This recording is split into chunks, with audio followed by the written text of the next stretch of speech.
eu sou o Eric e esse é o Área Curiosa. E no vídeo de hoje você confere o segredo assustador da série Chaves.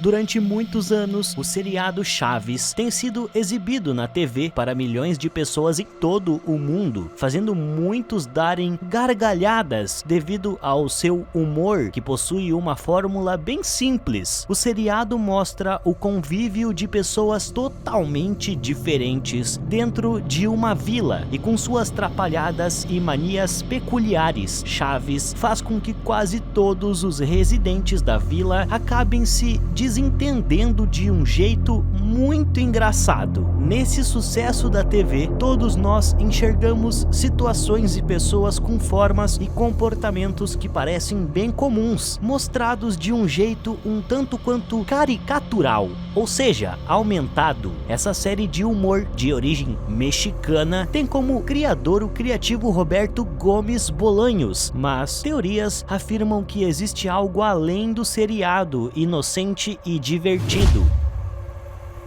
Segundo uma creepypasta, que é um tipo de lenda que circula na internet, Chaves seria uma sutil e genial representação do inferno. Parece estranho esse tipo de afirmação, ainda mais vindo de um seriado de televisão tão querido por milhões e milhões de pessoas e que faz tanto sucesso com uma fórmula artística tão simples e adorável. Talvez você ficava torcendo para que o seu Madruga conseguisse pagar os aluguéis atrasados, ou para que o Chaves, de alguma forma, se desse bem na vida para não sofrer mais como um menino pobre e carente. Se você fosse um pouquinho mais Madruga, se casasse logo com a Dona Clotilde. Mas, segundo essa teoria perturbadora, praticamente todos os personagens estão mortos e foram condenados ao inferno. Dependendo da religião e até da simples opinião pessoal de cada telespectador, o inferno, quando a pessoa acredita que realmente existe, pode ser diferente. E para perceber que Chaves é, na verdade, uma representação do inferno, o telespectador tem que perceber os sinais deixados pelo ator.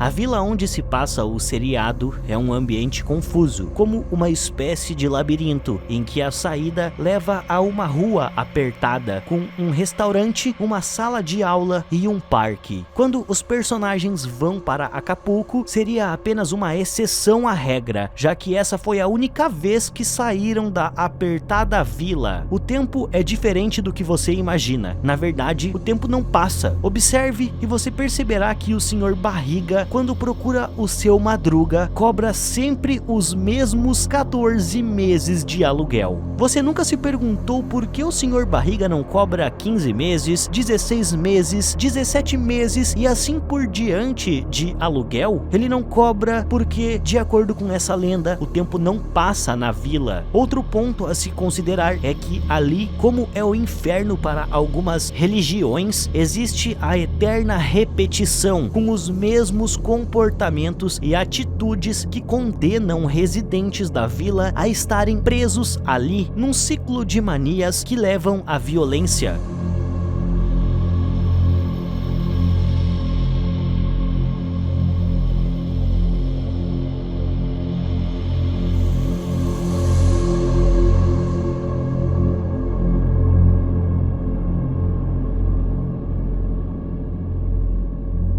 E assim, a cada episódio, vemos os mesmos comportamentos e tipos de ocorrências. Um aspecto muito assombroso também é que cada personagem parece ser a representação fiel de um pecado capital. O Sr. Barriga é a representação da ganância, pois somente uma pessoa com muita ganância cobraria vários meses de aluguel todos os dias. Já a preguiça é representada pelo seu Madruga, que vive não querendo trabalhar, não cumpre com os afazeres e não paga o aluguel. O pecado da gula é representado por aquele moleque insaciável que adora sanduíche de presunto e que chama o professor Girafales de professor linguiça.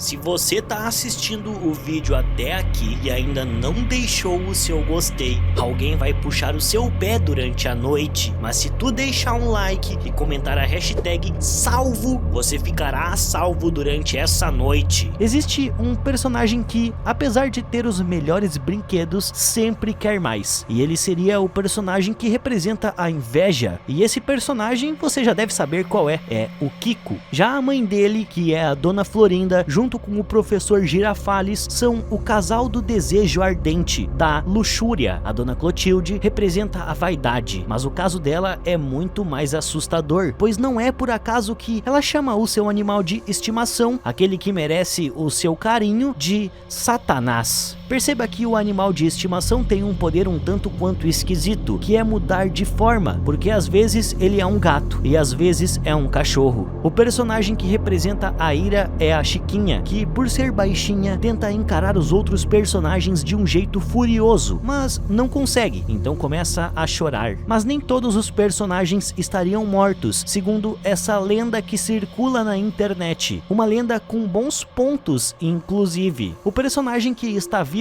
é o carteiro Jaiminho, que seria um médium e que as suas cartas seriam psicografias. Ele é o único ali que tem acesso aos dois mundos, o mundo dos vivos e o mundo dos mortos, e por isso sempre tenta evitar a fadiga, pois o esforço para acessar o mundo espiritual seria muito grande. Além disso, ele vive falando de uma cidade bonita chamada de Tangamandápio, que na verdade seria o mundo dos vivos. Porém, como tudo na vida, existe uma segunda explicação para a maioria desses eventos estranhos. Primeiro, que o seu Madruga nunca atrasa o aluguel do mês. Ele sempre paga pro seu barriga, como já vimos em alguns episódios, ao qual ele está louco atrás do dinheiro que conseguiu, mas perdeu. O seu barriga só cobra todos esses aluguéis porque ele nunca consegue pagar além do aluguel do mês, ficando com essa dívida eterna de 14 meses. Todo o seriado se passa no México, onde realmente existe uma cidade chamada de Tangamandápio. Uma outra lenda estranha seria de que os personagens tinham morrido em um acidente de avião. É um dos boatos mais famosos, surgidos antes mesmo da internet se popularizar no Brasil. Em meados da década de 1990, espalhou-se a notícia de que todo o elenco de Chaves teria falecido em um avião. A história durou até o começo dos anos 2000, quando os primeiros sites surgiram, trazendo o esclarecimento de que nada disso tinha acontecido. Segundo o livro Chaves Foi Sem Querer Querendo, de Luiz Joly, Fernando Tuller e Paulo Franco, o tal acidente teria ocorrido, na verdade, com covers de Chaves. Quem conta a história é Edgar Vivar, o seu barriga. Havia um grupo que era bastante conhecido como Nossos Imitadores no México, algo como um grupo oficial de imitadores entre os tantos que havia.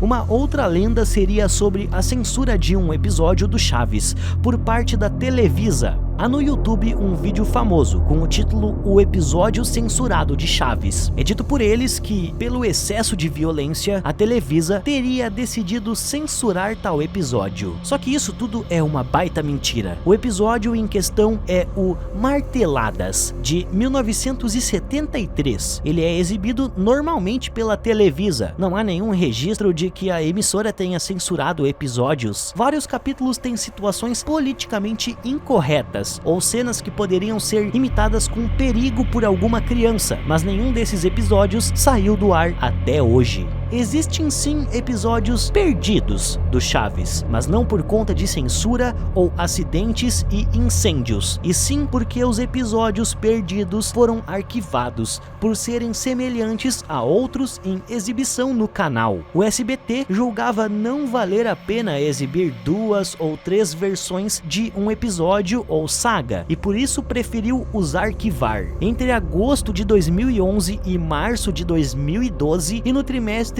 entre fevereiro e abril de 2015, o canal exibiu 69 episódios perdidos de Chaves, mostrando que eles fizeram bem em tê-los deixado arquivados, já que a maioria deles representa uma qualidade bem ruim. Mas infelizmente o vídeo vai ficando por aqui. Eu espero que você tenha gostado. Não esqueça de se inscrever no canal e deixar o seu gostei. Eu vou ficando por aqui e até a próxima.